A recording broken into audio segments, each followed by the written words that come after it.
So I was at the grocery store the other day, and like almost every store in the country, it had one of those. Most of the parking lots are angled. So when you pull into the spot, it's no problem. But when you get out of the spot, you're used to it being one way. So you're accustomed to looking out the side that's stronger to you. Well, when I was leaving this angled parking spot, it was two-sided, and it was physically tough for me to see this car that was coming the other side, and I almost clipped it. Why would you have an angled parking lot that doesn't go both sides? Like, do you get that? Just fucking look both ways, dude. Hit it.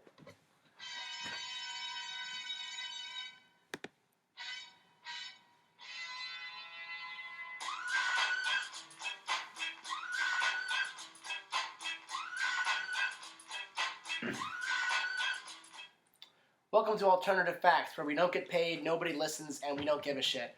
We have a great show today. We've been drinking beers all evening, so I'm sure it'll be lots of fun. Plus, I'm back in the studio. I moved into St. Louis for good, so the quality should be a lot better than last time. Before we get into everything, I just want to say congratulations to you. You graduated, especially with your bachelor's in business administration. Thank you so much. Thank you so much. So, is this going to go on your resume when you look for other jobs, or...? This podcast? Yeah. Absolutely not. Because you don't want people to see this because you'll get turned away from everything? I don't want people to see how many swear words I use when I've been drinking. I feel like that's something they can figure out on their own. Well, I'll tell you what. Just don't get a job in HR, then you'll be all straight. Oh, dude, I couldn't do HR, man. I couldn't do HR. Well, someone would complain to me. They'd be like, "Oh, what's the space of sexually harassing me?" I'm like, "Well, you're being a fucking whore." It'd be bad. It would be terrible. Well, and I think we all know from watching The Office that nobody likes Toby. Oh, fuck Toby.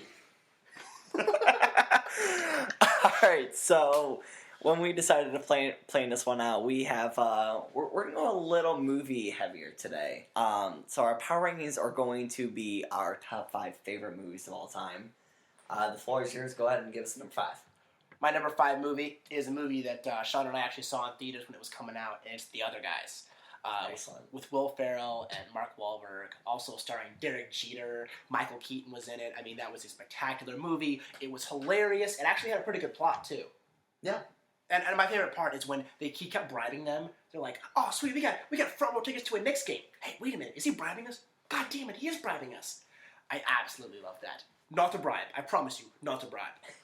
I just love that. Oh, and then the part about Eva Mendes being Will Ferrell's smoking hot wife and him just like putting her down. Oh, yeah, that's classic. And then him being a pimp. That part did bother me because how's Will Ferrell going to get a chick like Eva Mendes? I know. He gets, and all the hot chicks are paying him attention too. Like Christina. You come to my house, you pronounce my wife's name right. What do you got for number 5? So, my number 5 movie, I'm not a huge superhero guy, but I came across Deadpool last October. And that is going to be my surefire number 5. Deadpool? Yes. Oh, Ryan Reynolds was just absolutely spectacular, and it's different than any other superhero movie out there. He's so crude. Yeah. And after the first time I watched Deadpool, I think I hit Angel of the Morning stuck in my head for like 2 weeks after that. Just because it plays like every other scene in that movie. I mean, that was such a good movie. The best quote is like, "Oh yeah, I hit all the cocaine next to the cure for blindness." I mean, the back and forth between Deadpool and his blind old black roommate. I mean, god damn it, that was so funny. I absolutely love that movie. What's your number 4? My number 4 is Inception. Inception is one of my all-time favorite movies. I could literally watch that over and over and over. Like, literally, my girlfriend gets pissed off because she's like, "I don't want to watch Inception again." I'm like, well, guess what? I do! It's so good. And then the way they repeat their lines in there. I mean, and Christopher Nolan's a director. He's a great director. But just the way that story was pieced together and the way that they, like, as the movie goes on, they develop the relationship between DiCaprio, or between Cobb and his wife, Maul. I mean, the way they develop that is spectacular. Because basically you see the movie through, what's the girl, the college girl? I don't remember her name. It's been a while since I watched it. You basically see the movie through her eyes, because she like learns more and more about Cobb and how screwed up Cobb is in the mind because of what happened to his wife. And you learn more and more about that. But the movie is just so spectacular. And I mean, obviously you have to buy into you can do a dream within a dream. If you buy into what they say, it's so well done. And the musical score. Oh, such a great musical score. They up the intensity, and at the end when they fall from level to level to level. God, I absolutely love that movie. It's a spectacular movie. So you and I, we actually ironically we share the same exact movie. We share they're both the number 4 for the both of us. Really? There's that moment when you watch Deadpool, like not Deadpool, I'm sorry, Inception, where the movie is so confusing, like the whole time you watch it. But then at the tail end of the movie, you see the spinning top right at the very end, and you just feel for a split second like, oh my god, the movie makes so much sense to you. Like, that's a mind-blowing movie. You know, I told you earlier tonight, I want to borrow that movie when I go on vacation. Like, absolutely. It's just, I mean, because we saw it in theaters. And yes. It's spectacular. But even seeing it out of theaters, it's still a great movie. Even if you watch it on like a little small TV, it's still a great movie. I plan on watching it on a laptop when I go on vacation. So, well, I mean, you get movies that are like Avatar, right? Which is super cool in the theater, but outside of the theater, it's like, I don't even think Avatar's cool in general. Well, the story's not cool. The special effects are cool. And even then, like, if you're not in the theater with all the music in the background, it's not the same. I think James Cameron peaked at Titanic, but we'll talk about that movie later. Yes. What's your number 3? My number 3 is going to be The Avengers. The Avengers. So, okay. So, I mean, that was just such a spectacular movie. I mean, you know I love Iron Man. But The Avengers, you add Robert Downey Jr. as Iron Man, who, have you ever actually seen Tony Stark from the comics? Maybe. He looks exactly like Robert Downey Jr. It's so weird. He was born to play fucking Iron Man. But yeah, so you have him, plus you add Captain America into there, who's a cool, he's a cool guy. But then, I mean, Mark Ruffalo as the Incredible Hulk does a spectacular job. Scarlett Johansson with her tits hanging out is gorgeous. And then the dude who shoots the arrows, Hawkeye, is great. And then, I mean, you can't beat Chris Hemsworth as Thor. No. I mean... unless you put Noah Syndergaard. Noah Syndergaard. But no, what they do is, so they get a guy to play a Nordic god, right? It's a Nordic god, so that's Norway, Sweden, around there. You know where he's from? Australia. Literally, the exact opposite side of the earth, and he still pulls it off. He is from the exact opposite side of the world, but he's still great. I love Chris Hemsworth. He does a great job. And the last 30 minutes of that movie, or just that giant fight scene in the city, I absolutely love that. And Loki's a good bad guy. So if he's from the South, does that make him racist impersonating someone from the North? I feel like that's just within a U.S. thing. I don't really think that southern countries versus northern countries. I could see that being a problem, though, right? Australia. Could create some international sense. The day that Norway is racist against Australia, man, what a day that would be. So, for my number 3, I always go back and forth on what my favorite baseball movie is. It's either Bull Durham or it's Major League. It's always Major League or it's Bull Durham. Mm-hmm. I'm going to go Major League. I just feel like the cast is, nothing against Kevin Costner. He's obviously tremendous when he does baseball movies. It's, him and Susan Sarandon and Bull Durham. But I just feel like getting Tom Berenger, Charlie Sheen, Wesley Snipes. There's Wesley so Snipes. much I forgot as Willie Mays Hayes. Oh, man, I forgot he was in There's so much going to that movie. Mm-hmm. Now, I'm not a big fan of the 2 sequels they tried to make, even though technically the third one's not considered a sequel. Mm-hmm. I don't know. So you're saying that movie is better than Field of Dreams? Yes. Really? Yes. I think Field of Dreams is the best baseball movie. I mean, at the end, when he has a catch with his dad... Obviously, that's going to get any human being with a heart and soul. If you don't cry during that, you probably do not have a soul. So, Gingers, if any Gingers listening to this, don't worry about it. It's a soul thing. But yeah. Kind of crying just thinking. Oh my god. What a movie. Every single time. And I watched Field of Dreams a couple months ago, and it's still the case. It doesn't matter what's going on. It's like, you watch that, and it directly hits you. It does. Dude, you know what movie hit me that I actually watched last night? The original Spider-Man with Tobey Maguire, when Uncle Ben dies. God, it's been a while since I've watched the original Spider-Man. I'm a Spider-Man 2 guy, personally. Oh, with Dr. Octopus? I think that's the best Spider-Man ever. That one's pretty good. But the first one had James Franco in it. I mean, yes. Think about it. You have James Franco as the buddy who also kind of screws over Peter Parker. But then the bad guy, Willem Dafoe.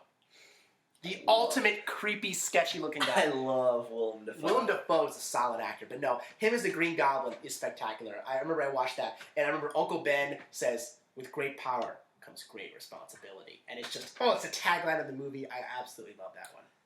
So is that going to be your number 2? It's actually not. My number 2 movie is going to be Talladega Nights. Now, call it dumb, call it stupid as you may, but there is no movie that... Why did I leave that out of my top 5? There's no movie ever that I could quote as well as Talladega Nights. I mean, just literally, in every day, it just comes up, boom, Talladega Nights quote. And I think the best quote has to be from, so it's got to, they're in that, one of the greatest, funniest scenes of all time, when they're eating dinner together, right? The dinner scene. When they're praying consistently? Right. So he's praying to baby Lord Jesus Christ and stuff like that. Well, then he asks he says, "I thank you for my 2 beautiful sons, Walker and Texas Ranger," which is a great joke. You ever watch that show? No. You know what? It's pretty good. It's got Chuck Norris, obviously. But yeah, so then they ask, how was school, boys? And so Texas Ranger says, "The teacher asked me what the capital of North Carolina is. I say Washington, D.C. And then Cal's like, "That's right." And he's like, "She said, no, you're wrong. I say, you got a lumpy butt. She yelled at me. I pissed my pants." And I mean, I don't know how I said it with a straight face there, but it is just so damn funny. I mean, just the actors in that's great too. You got Will Ferrell, you have John C. Reilly, Leslie Bibb, you have my girl Jane Lynch. Your girl Jane Lynch is awesome, and then you have Sacha Baron Cohen. Oh, Jean Girard. As John Girard, and then you also have what's his face, Michael Clark Duncan. "Don't you put that evil on me, Ricky! Don't you put it on us!" I mean, as his crew manager. I mean, the cast in that movie is spectacular. Also, his dad, Ricky Bobby's dad, was in Pineapple Express. I don't remember what his name is. I was gonna say I couldn't remember who that was exactly. Yeah, he's been in a lot of stuff. I don't remember what his name is. And then Rob Riggle. Rob Riggle has one line. Yeah, he's that announcer who, when they do the feature on John Gerard, his lips is literally just draw. Right. His jaws literally drop. What the fuck? I just watched this. Well, and David Koechner. Who is he in that movie? David Koechner. He's the guy in the bar. He says, "Huh, he just added a gay Frenchman to your team." Remember? Yeah, he's hanging out with them in the bar. Yeah. Great movie, great cast, so quotable. I mean, it's so quotable. I actually followed a Talladega Nights page on Facebook, and they just, every single quote, they always talk about quotes you just want to share them. I want to share every single one of them, but I can't because if they really want to see all Talladega Nights quotes, they can follow the page themselves, Or they can just watch the movie over and over like you and I have. Like we do, exactly. My number 2 is going to be a movie that we were talking about earlier tonight, and it's going to be A Few Good Men. A Few Good Men. Classic. I watched that 2 days ago. We've talked about Tom Cruise on this podcast a couple times and how we're not big fans of him, but that character he plays is just amazing. You have Demi Moore, you have Jack Nicholson, you have your boy Jack Bauer. All right, Kiefer Sutherland. Kevin Bacon's in that movie. Kevin Bacon, he's in everything. He's the he's a prosecutor, right? He's a prosecutor. Yep. Have you ever tried to actually find people's bacon number? Yeah, because if you Google someone, if you Google actor, actress, acts, bacon number, it'll say what it is. Right. No one's above 2. Almost everyone's 2. He's been in so many movies. It's ridiculous. I'm not as big of a movie buff as some people. So I can't say I couldn't play 6 Degrees of Kevin Bacon with anybody. Right. No. I mean, it's pretty tough, but it's ridiculous how well it is. Because there's 3 or 4 movies that he was in that everyone was in. One of them is X-Men First Class. There's so many actors in that. And then there's a few others that are kind of like that. But you ever seen the movie Tremors? Yeah. It's a stupid movie, but I love it. I absolutely love it. The number 1 movie. The best character in that movie, by the way, is Jack Nicholson. Easily. His character is spectacular. Okay, my number 1 movie is Pulp Fiction. I mean, it is the greatest movie of all time. It is and there's a pattern that goes when you watch it. So the first time you watch Pulp Fiction, you're like, what in the fuck was that? You have no idea what happened, but you think it's pretty cool. So then eventually you get around to watching it the second time. The second time you watch it, you know kind of what happens, so you start to process the dialogue and you realize, this movie's fucking hilarious, just the way the dialogue goes. The third time you watch it, you start thinking about what happens in which place. And by the 4th time you watch it, it's in your top 5 all-time favorite movies. Because it's just so good, and it's so complex and so simple at the same time. And it's also super fucked up. I mean, you have someone overdosing on drugs. You have the heroin scene is just chilling. oh my god. When Uma Thurman ODs, I mean, that is just ridiculous. But then you got that. You have when Marcellus Wallace gets raped in the ass, and Bruce Willis. And then you have 6 murders because Bruce Willis kills Zed and the guy who owns the store. He also kills John Travolta and Samuel Jackson and John Travolta kill those 3 guys. They kill Brad. They check out the big brain on Brad. I still think the best part is that dialogue at the very beginning between the two. They're talking about the Royale with cheese. Is that when they're in the diner? No, they're in the diner at the end. Isn't there? There's a scene at the very beginning, because the movie kind of comes full circle. No, at the beginning, there's a scene with Tim Roth, the husband and wife that robbed the store. They are there at the beginning, and then from there it cuts to Samuel Jackson and John Travolta talking in the car. And that's when they talk about the Royale with cheese, and then they talk about how Marcellus Wallace threw that one dude off of a balcony for rubbing a woman's foot. And it's one of my favorite lines, which is, he said, "Hey, whoa, you don't compare rubbing a bitch's feet and putting your mouth in the holiest of holies. It's not the same thing. Nah, it's in the same ballpark. That ain't the same ballpark. It's not even the same league. That ain't even the same motherfucking sport." It's a classic. Well, we agreed on, we had 2 movies that were the same in the top 5, and they were both in the same spot. We had Inception number 4, Pulp Fiction's absolutely number 1. Oh, that's your number 1 too? That movie, what's really interesting about that is, so John Travolta was in Greece in 1979 or 1980. Right. After that, he hit a wall, he could not catch a break. Mm-hmm. That movie was kind of the rebirth of John Travolta. Oh, it was. That's something that you don't always think about. Right, and I think he had more face time in that movie than anyone else. I think you're right. Mm-hmm. Because he was in the part with Bruce Willis. We didn't even mention the Bruce Willis part. Well, because there's some part, especially with Bruce Willis' girlfriend, where there's some parts that where you don't want to watch it. When you get to it for a 5th and 6th time, right, you end up skipping it. Oh no, I always do that. What I do is when I watch it. Now here's some advice for you people watching back home. What you do is you blow past as soon as Bruce Willis gets out of the cab, you skip from that until he leaves to go get his gold watch back, and then when you do the when you're watch the shove it up his ass. Oh my god. No, you watch that part. It's got Christopher Walken in it. You can't skip Christopher Walken's part. How did we forget about Christopher Walken when we were talking about people in this movie? We almost forgot about Bruce Willis, too. True. Right. But no, and then also you skip past the part where Uma Thurman and John Travolta are at the restaurant, because that, it's interesting, but it's not super interesting.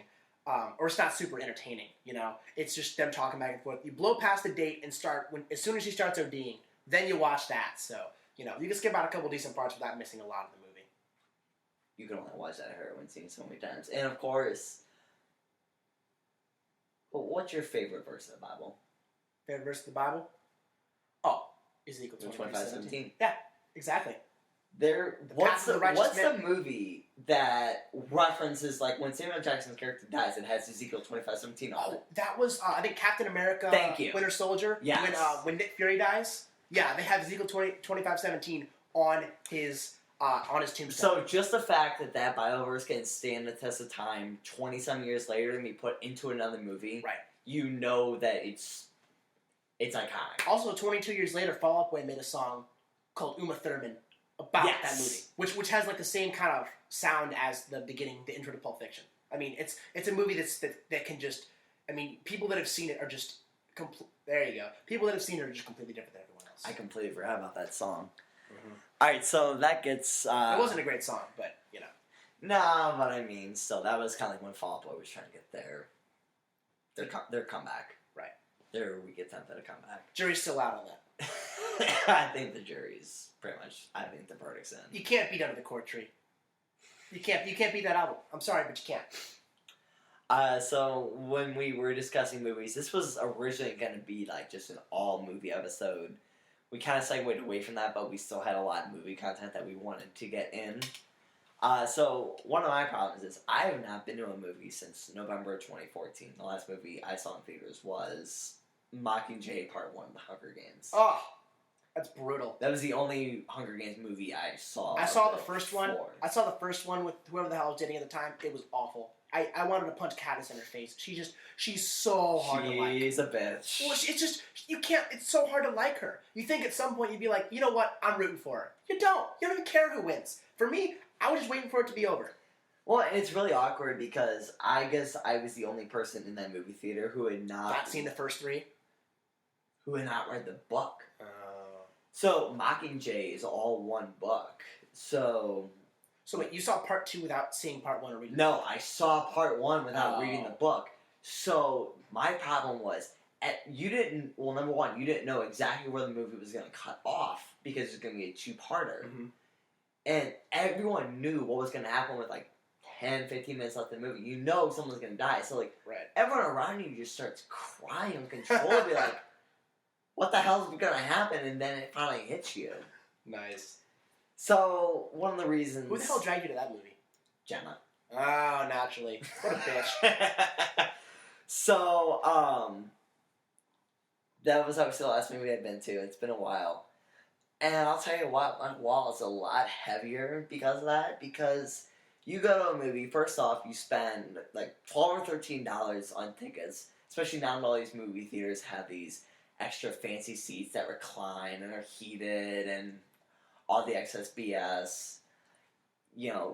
One of the things that I hate, I want to get popcorn when I get to a movie, but it's $7 for the small bag of popcorn. Mm-hmm. What if I want to get the box of cookie dough bites? That's $5.50. That's a fucking ripoff. Dude, those are so good. But they're so good. But I'll tell you what, it's not worth $5.50 when I can go to Walgreens and get 4 for $2.50. Or you get the 32-ounce icy, where if you show up with 2 previews left, it's gone by the time they stop playing the 20th Century Fox music. It's not even worth it. You ever sneak food into a movie theater?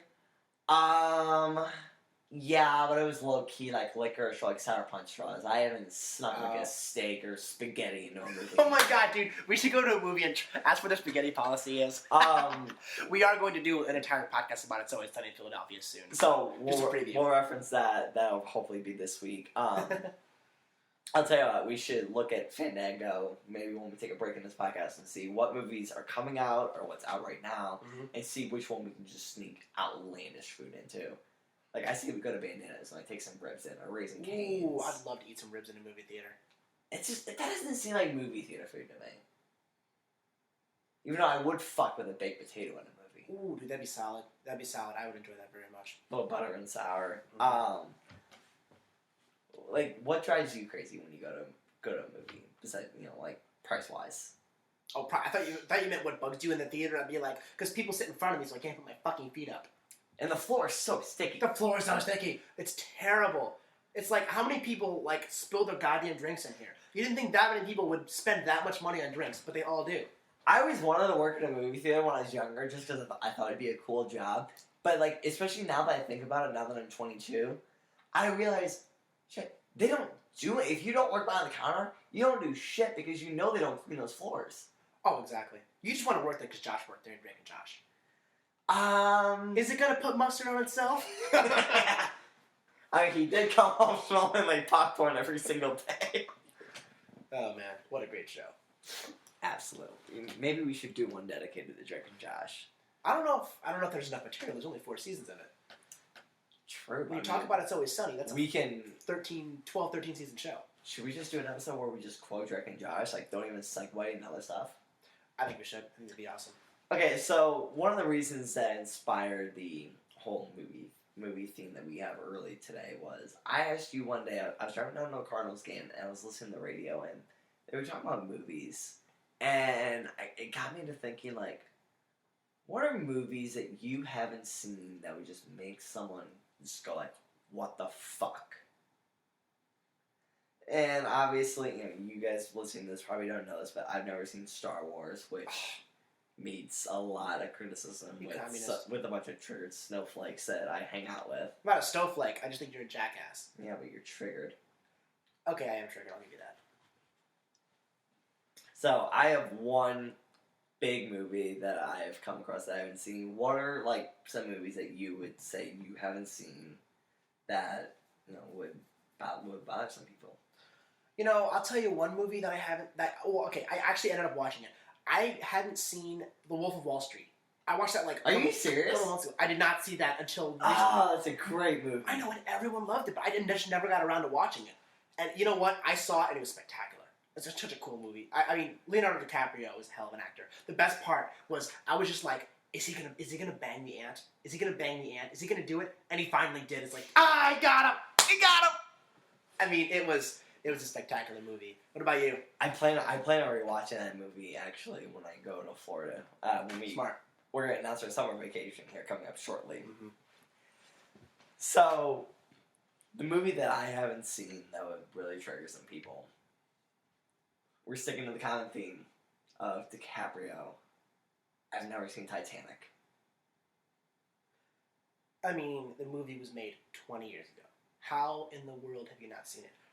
I mean, you look at videos of, like, the Blues scoring a goal to the fucking Celine Dion song, and everyone obviously loves that, because, I mean, it's just the greatest tension-building song in the world. My heart will go on. But and then you haven't seen the goddamn movie! I don't want to hear it, dude! You don't need to understand the concept of that song to appreciate how great a goal or a game-winning buzzer beater in basketball is to that song. Yeah, but you listen to the song and you claim that you understand the song, but you can't understand that song until you watch Titanic! I don't claim that I understand the song. Bullshit, I claim that I love it. Everyone loves that song. It's spectacular. Can't believe you haven't seen it. So, just this past week, I think on Thursday, I went to a Slackers. I picked up Titanic for like $5 or $6. So hopefully in the next week or two, when we get back from our summer vacation, I will have watched Titanic. I will have reviewed Titanic. I will have a great understanding of that song, so I'm allowed to appreciate the finer things in life. It's played throughout the whole movie. Still, like, I can listen to any, how many songs have been in how many movies. I don't have to watch the movie to understand the context of the song. Have you ever seen the movie That Thing You Do? No. You should watch that. It's great. It's basically about this band that makes this one song that's super catchy, and the song is played throughout the movie, and it's so catchy. It's like a kind of just like 60s song. It's kind of a love song, but it's really upbeat and catchy. Tom Hanks is in it. I love Tom Hanks. But you listen to the song 400 times throughout the movie, and you never get tired of it. But it didn't win the Oscar for Best Song because the movie was made in '97 when Titanic was made. So that my heart will go on and got it. It's such a ripoff. You should watch that though. It's a great movie. Alright, so that movie won 11 Oscars, but DiCaprio didn't get Best Actor. Nope. He didn't. Do you know who won Best Actor offhand? I don't. I don't watch Oscars or listen to Grammys or any of that shit. Well, I'll tell you what. When we get into the stack correction, we might look into that. I think we should do that. Also, I do want to mention Sean had something to say about buttered popcorn. Yes, thank you. I would have completely forgot about it. So the last time that we aired an episode, which was 2 weeks ago, Derek had the Internet Rant of the Week, which was about buttered popcorn flavored jelly beans. Which are the worst. Which they are absolutely the worst.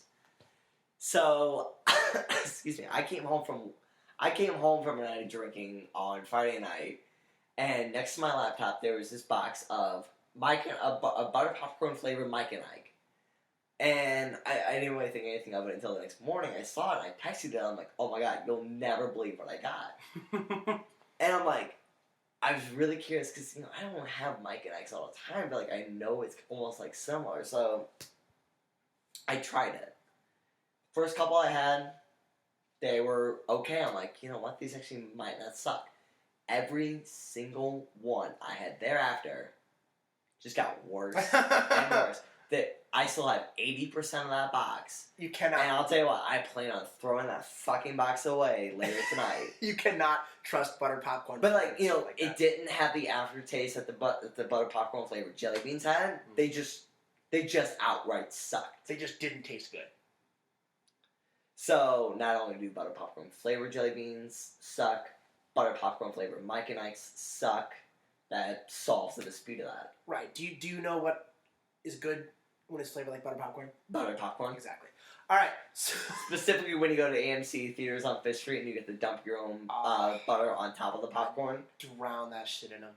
I drown that shit. I would literally put a straw in the center of my popcorn and just dump it right into the foundation of the kernels. No, you gotta. I can't tell if it's gross or awesome. It's kind of on the line. I feel like, no, it's only gross that if I just keep filling up and I drink I'd say butter. if I drink the butter If you drink the butter out of a straw, that's fucking disgusting. I might just do that. We'll see if we go to a movie. Well, alright, so we have to go to 2 movies. One where I do that, and another where we sneak food in. Okay. Like real food. Okay, I like this. All right, we'll review this. We'll talk about this in a future podcast. Alright, so this will be on Unsolved Dispute. We'll look at movies that are coming out this summer, or even out right now later. Absolutely. All right, so now we're going to segue to one of our most popular segments, and that's going to be our People We Hate. Who's the first person you hate? So, my first people who today is... It's really funny. It's actually my mom. It's your mom? We're recording this on Mother's Day. God, you're such a piece of shit. So her and I went to dinner the other night, and we got pizza, and she got a bacon pizza. I'm like, oh, nice, that's awesome. And like she has one slice of it, and it's mad. She goes, oh, I'm mad that they put bacon on it. I wanted them to put Canadian bacon on it. What? Who wants Canadian bacon on a pizza? Dude, ham on a pizza is not that good. So my people who insist on getting a pizza with Canadian bacon instead of real bacon. That is terrible. What if you get a meat... Can you put Canadian bacon on a Meat Lovers? Meat Lovers comes with Canadian bacon. Most Meat Lovers has... What? It has pepperoni, Italian sausage, Canadian bacon. Those are your 4 main toppings for Meat Lovers pizza. I know, cute. We literally had a Meat Lovers pizza tonight and I had ham on it. I mean, come on.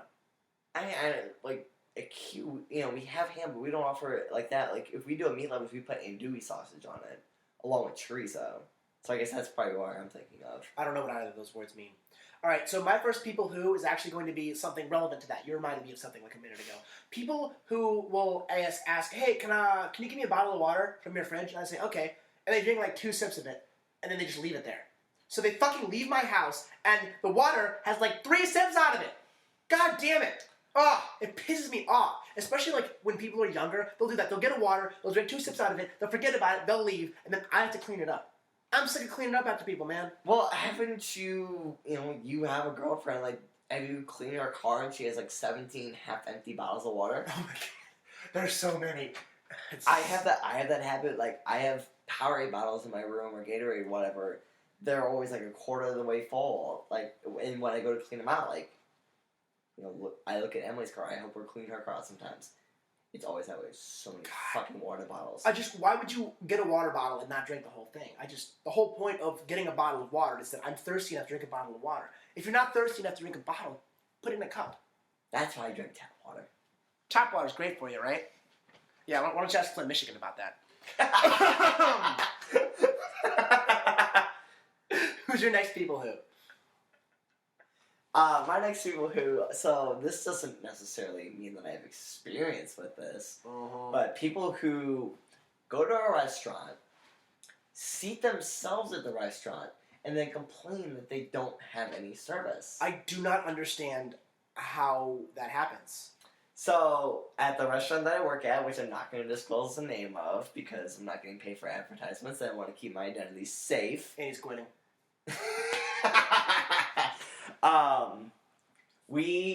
When it's nicer weather, like it's been this week, we will put tables out on the sidewalk front. And I will put a sign down on the center of the table that's blocked down by a menu.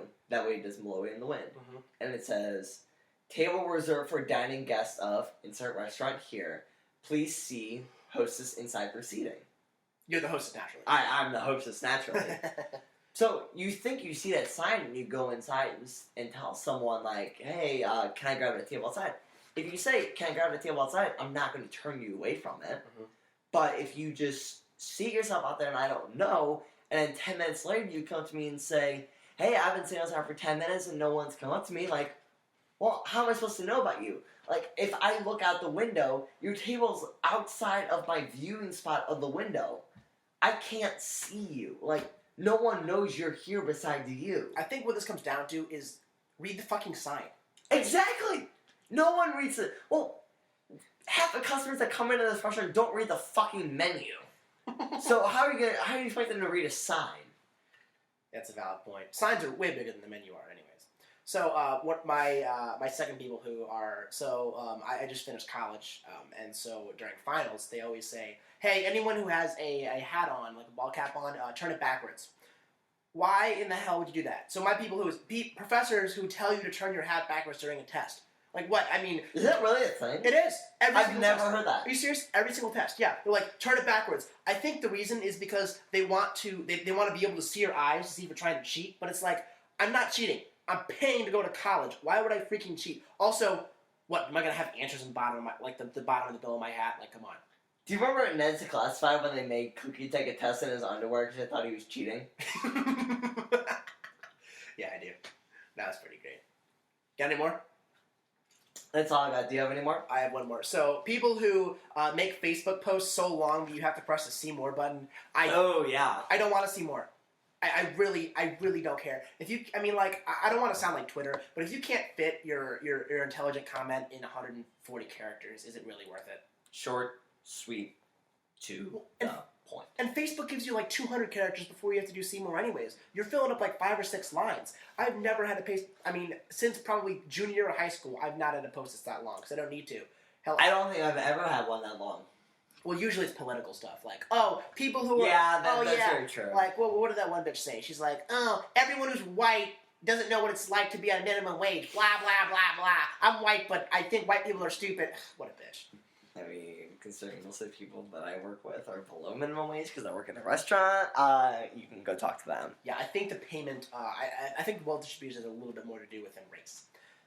Alright, so let's go ahead, you know, we're off movies, we're off people who, let's go ahead and get into we'll get into the NHL playoffs. We are currently watching the Anaheim Ducks just even up the series with a 5-3 win over Nashville. The series is even up 1-1.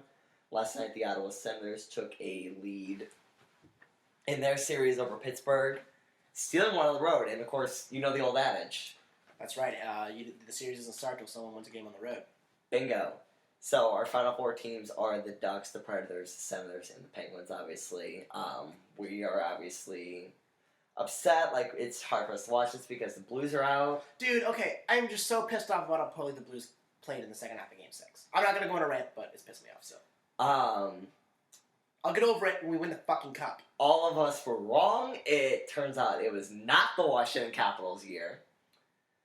Once again, they don't make it past the second round of the playoffs. They never have with Alex Ovechkin. I would like to mention that I did totally call the Capitals losing to the Pittsburgh Penguins on a prior podcast. Really? Oh, yeah, I did. Was it when we talked to Snee? Yeah. Interesting. He's like, it's their year. I'm like, yeah, unless they lose in the second round of Pittsburgh again. I'll tell you because they always do. If you call Game 7, I'll take you out for a dinner before a movie. If I call Game 7? If we go back, listen to that podcast with Snee, and you say they lose in 7, I will buy your... I did not say it. I will buy your baked potato before we go into a movie. I do love it. I haven't had a baked potato in a while. I'll tell you what. It's been a little while for me, too. I did not call a 7-game series, but I called the Penguins to beat them. Because they always do. I personally was cheering, once the Blues got knocked out on Sunday, I was cheering for Edmonton, who won later that Sunday night, forcing Game 7. I was hoping that they would break Canada's drought, because they're a young team, they're a new team, they're exciting, they have arguably the best player in hockey in Connor McDavid. I was really hoping to see if they could make that quick jump, but obviously they're still a year or two away. But I'll tell you what, us being in the United States, we've enjoyed the last 22 or 23 Stanley Cups. When I look at a team like Edmonton, when I look at a team like Toronto, who got knocked out by Washington, I think our time's almost up. I think Canada's going to have a Stanley Cup in the next 4 or 5 years. What do you think of the odds of Ottawa winning it this year? Be their first ever championship, right? Yes, and I think their odds are slim to none. I don't think they're going to get past Pittsburgh. I think Pittsburgh's going to beat Nashville, to be honest. If I'm cheering for anyone in this series, I think it is Nashville. It's just new blood. Like, they're not dislikable, you know. For some reason, I don't like the Ducks because they're not the Mighty Ducks anymore. Oh, same. I don't like the Pittsburgh Penguins because I don't like Sidney Crosby. I'm not cheering for Ottawa because they're from Canada. So I feel like Nashville is a lesser of 4 evils. No, okay. And also, I do feel some close-knit bonding to the Tennessee Titans. Dude, you were such a Titans bandwagoner. But for real, of course here's my problem with the Predators, though. They're called the Predators, but their logo is clearly a saber-toothed tiger. Why are they called the Nashville Saber-Tooth Tigers? Well, if you're the Predators, are you going to have like a creepy guy with a mustache be your logo? The Nashville. Are you gonna have Chris Hansen be your logo? Is he gonna be your mascot? Get Jared from Subway. The Nashville. The Nashville. Okay, The Nashville sexual predators. I like it. All right, so and, we're not. So and I'm moving on to the NBA playoffs. NBA playoffs. All right, so Cavs Warriors. Blah blah blah blah blah. We said back on our inaugural podcast that was going to be the NBA Finals. Looks to be the case. I'll tell you what, though, I am pretty happy about the way that Celtics-Wizards series has gone. We have a 7th game tomorrow night. We have Game 7, and it's probably going to be the last Game 7 in the NBA postseason, let's be honest. Do you think the finals are going to go 7 then? I think the Cavs are going to beat the Warriors in 6, to be honest. I mean, they could blow a 3-1 lead. If the Cavs blow a 3-1 lead, I'd be so pissed off. I am so sick. I'm going to be so pissed off watching the finals regardless. Dude, I'm so sick of the fucking Warriors. Man, I'm just bummed. I don't give a shit really about anything anymore. I mean, my Utah Jazz are out, my Memphis Grizzlies are out. I just don't want them. We still have the San Antonio Spurs. Like, there are one hope. Oh, you're right. Do we know who won that game? This is kind of awkward. What game? They played Golden State earlier today. Oh, Golden State won by 2. Pop told us earlier. It's game 1 in Golden State. I'm not too worried about it. I'll tell you what, though. Is there any team that's harder to dislike than the San Antonio Spurs? In basketball, definitely not. In basketball, no. In any sport? Is there any team that's harder to dislike? I would say the St. Louis Cardinals, but then I would say Deadspin. Dude, so many people. Why do so many people hate on the Cardinals? Because they're good. I'm just jealous. It's hard. Well, and they're on the radar. The Spurs are so far off the radar. The Spurs could win 6 championships. They already have 5. They could win 6 and 7 championships. Well, once a team gets good, I feel like people really start to hate them. Like, it doesn't matter what sport, Well, you know what? It's probably because the media overplays them. The media never overplays the Spurs because I don't even think they know that there's a team in San Antonio. They're so busy showing us all the fucking Lakers against the Knicks games. Those teams didn't even make the playoffs. They're complete garbage. You know who the most likable champion is this century? What is that? The 2005 Chicago White Sox. Oh, they're the most forgettable. Literally, they said that there's not been a World Series game in Chicago since 1945. I was talking to Mitch's dad about this. He's like, he's a White Sox fan. He's like, it's pretty insulting how much the media just The White Sox had made 2 World Series before the Cubs had made 1. Right. They literally just shit on the White Sox because they don't care. It's retarded. It's retarded. Now we're talking about baseball. I thought we were talking about basketball. I don't even know. Yeah. Whatever. So speaking of basketball, Sean. So obviously, if we're gonna talk about the NBA playoffs, we have we know it's gonna be the Cavs and the Warriors. So let's say and Cleveland's going to sweep their way past Boston or Washington. Or maybe if they're lucky, they'll take them to 5. So, LeBron's going to go 12-0 or 12-1 going into the finals. Right. And let's say they win the finals in 5 or 6. Is going 16-2 or whatever it would be, is that going to officially put LeBron past Jordan as the greatest player of all time? I'm so sick of hearing this fucking debate. LeBron's already better than Jordan, and he proved it. He didn't prove it in any of these last finals. He didn't prove it with the Miami Heat. He didn't prove it when he should have won MVP against the Warriors when they lost, and he didn't prove it last year. He proved it to me when he scored 29 of the last 30 points against the Pistons in Game 5 of the 2007 Eastern Conference Finals. LeBron James is the greatest NBA player of all time. So, we can't compare LeBron to Jordan. We can't compare him to anyone who's playing NBA. Who can we compare LeBron to? And in order to solve that dispute, what we're going to do is we're going to have this new segment. It's called LeBron Versus. So we're going to compare LeBron to some historical figure or some great world leader. And we're going to debate about why LeBron is better, LeBron is worse. Basically, it's going to be very stupid, but it's going to be hilarious. All right, so first up, LeBron versus Jesus. Who are you going to take in that one? Pretty tough, right? I'll tell you what. Here's the problem with Jesus. Jesus had a better surrounding cast, right? He did have a... Well, you know what? They each have 11 guys who are following them. Right. Because there's 12 guys on an NBA roster. Exactly. It's comparable. But I'll tell you what. I don't think you can compare... Although I think Kyrie Irving is better than James, John, or Simon Peter, I gotta say, I think Simon Peter is a better player than Kevin Love. And I'll tell you what. Jesus never led both points in all 5 categories. But you have to consider this. LeBron hasn't had anyone who's sold him out or like been a traitor. Like, you know, he didn't have like a Ray Allen like leaving his team. Yeah, there was never a Judas on LeBron's teams. You could call Judas Mo Williams when he shot 22% in the Eastern Conference Finals in like 08 or 09. Are we gonna call Delly Judas for going to the Milwaukee Bucks for a little more money? I love Delly. No. I'll tell you what though. I think you got to go LeBron James because I don't care what you say. Jesus Christ could not have taken the 07 Cavs to the finals. He couldn't have done it. All right, let's move on. If the NBA Finals were to end on a Friday and LeBron were to lose them, you know, Jesus died on a Friday. LeBron's legacy could die on a Friday. But Game 7 last year was on a Sunday, so you can say that LeBron's legacy rose above Jordan on Game 7, similar to Jesus rising on Easter. So I'm gonna go LeBron. All right, I'm gonna go LeBron too. Jesus couldn't have taken the 07 Cavs to the finals. I'm sorry. So what would LeBron's last supper be?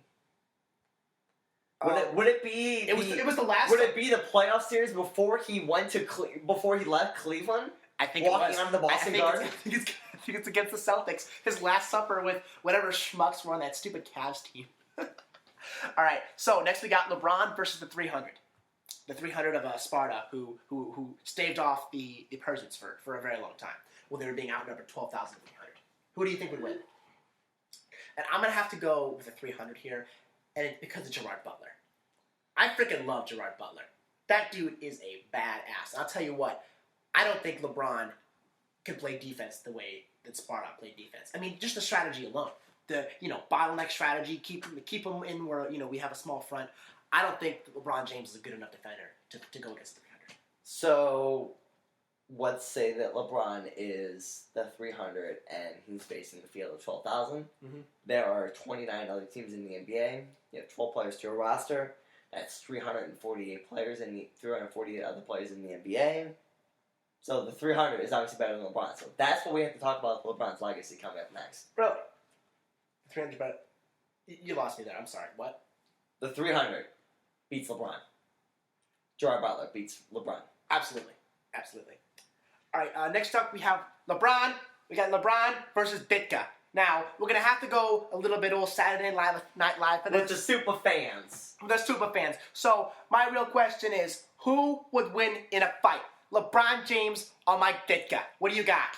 Coach Ditka here. You got Coach Ditka? You sure? I don't know how many triple doubles Ditka could have gotten, but I'll tell you what, he scored a lot more touchdowns than LeBron James. Who wins this game? LeBron or the Bulls? I'm going to go the Bulls by 12,000 points. Stop Bears. Stop Bears.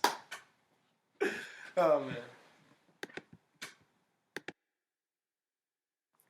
Okay, so last episode we debuted a segment we like to call Dial a Joke with our buddy Trevor. He didn't answer, so this is take 2. Let's hope he picks up this time.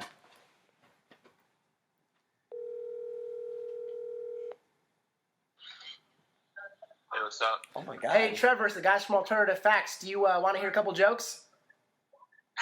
Yeah, help me hear him. All right. Why did the guitar teacher get arrested? Why? For fingering a minor. So stupid. Trevor, why don't they take tests at the zoo? Why? Because there's too many cheetahs. I think I like Derek's more. Wow. Gotcha. Who took the first? All right, when we sent you the ones on the voicemail, who got the first one better? Definitely the first one. I think it was also Derek. Oh, 2-0. Dirty jokes. So you like dirty jokes versus stupid jokes? Yeah. All right. Thank you, Trevor. Wow, I cannot believe he picked up. And number 1, and number 2, I cannot believe he picked up on the first ring. That was very impressive. Good job for Trevor. All right, so last week you debuted the Internet Rant of the Week, which we alluded to earlier on butter, popcorn, jelly beans. What do you got this week? So this week I was looking. I'm currently looking for apartments or houses in the St. Louis area to move into in the near future. So I saw a review of this apartment complex, and so it was in kind of a sketchy area. But the rent was pretty cheap, so I decided to look up a review. There was one review; it gave it 0 stars, and here's what it said. Can you give 0 stars on the internet? It might have been 1 star. Either way, it was terrible. Depending which units you are in, they're mainly for single or seniors. Not meant for kids, but everyone has kids in the units. There's no playground area for children, so they ride bikes, scooters, play ball in the parking lots, and the cars get scratched up all the time. The pool area, you have to pay for a card to use it, but then it's still limited to certain days for adults and certain days for family, because apparently they don't want to pay anybody to be a lifeguard.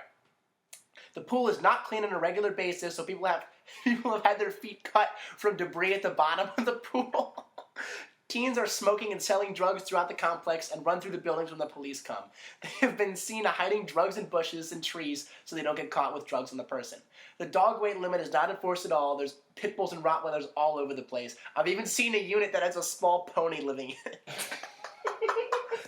The owners walk them and take them to someone else's yard to do their business in and then don't clean it up. That is my summary of these units that were once apartments and are now supposed to be condos. Fuck this place, LOL. Oh my god. What killed me about that was that there's debris in the bottom of the pool. It reminded me of the episode of It's Always Sunny when Dennis and Dee ask why everyone's wearing shoes into the pool. And there is so much shards of glass at the bottom of there it. is so much glass at the bottom of this pool. So, that is the internet rant of the week, folks. I gotta say, I think the last one was better, but that was still incredibly solid, especially the part about the pony or unicorn living in the complex. Oh, yeah. Pony.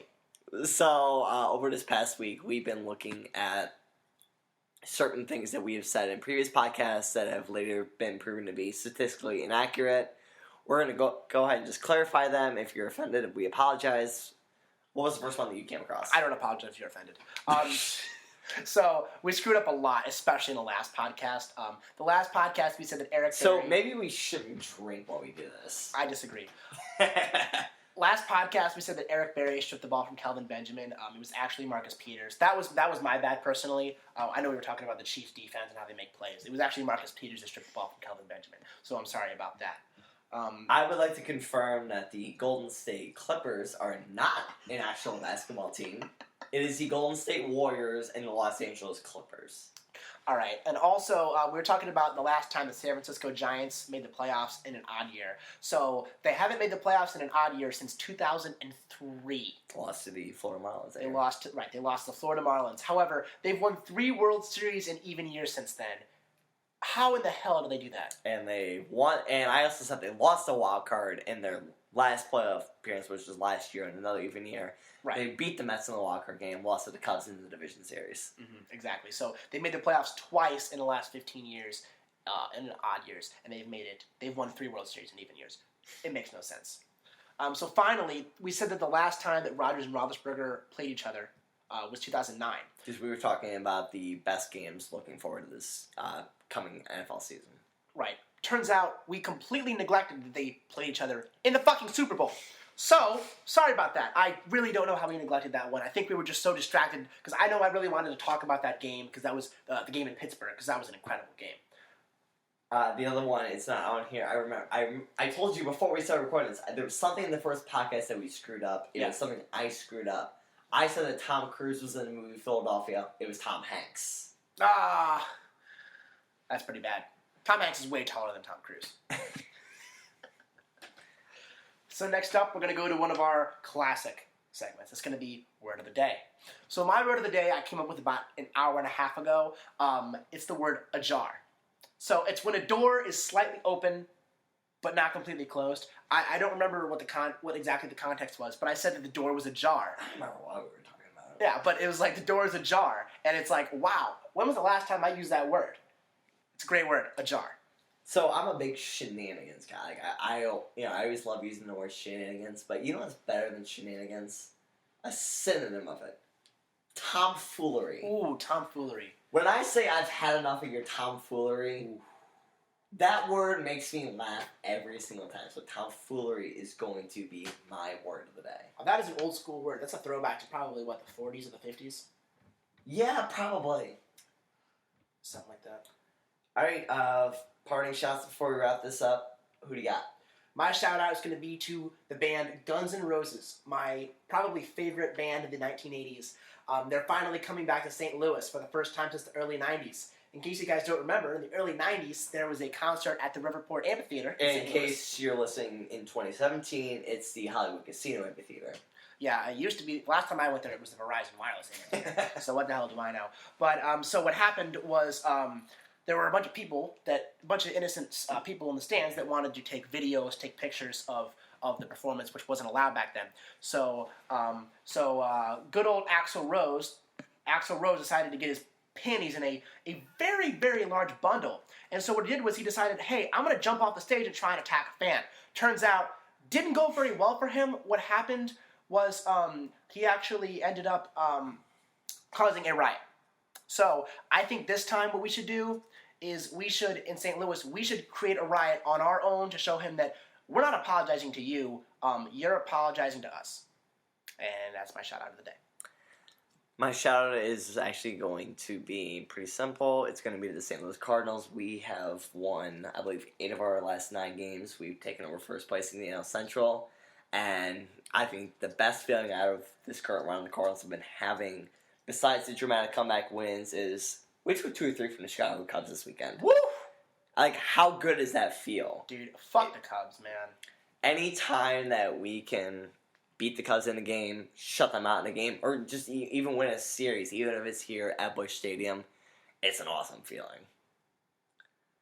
Absolutely, absolutely. And I'll tell you what, the way we've been winning some of these games is pretty impressive too. I mean, we beat the crap out of Arrieta today. We hit two home runs off Jake Arrieta. Yadier Molina added the home run in the 8th inning off Brian Dunsing. He hit 2 today. We've been winning games with offense. We've been winning games with pitching, defense, kind of coming around. We've been getting picked off the bases way too much. So we're doing a couple things right. We're doing some of the fundamentals still wrong, but you know what? Baby steps. We're still in first place. Not too worried. I'm feeling good. We're not allowed to say that we're in first place until June 14th, Sean. And this is May 14th? I think it is. One more month. One more month. All right. Thank you so much for listening, everybody. Have a great day. Peace. Later, boners.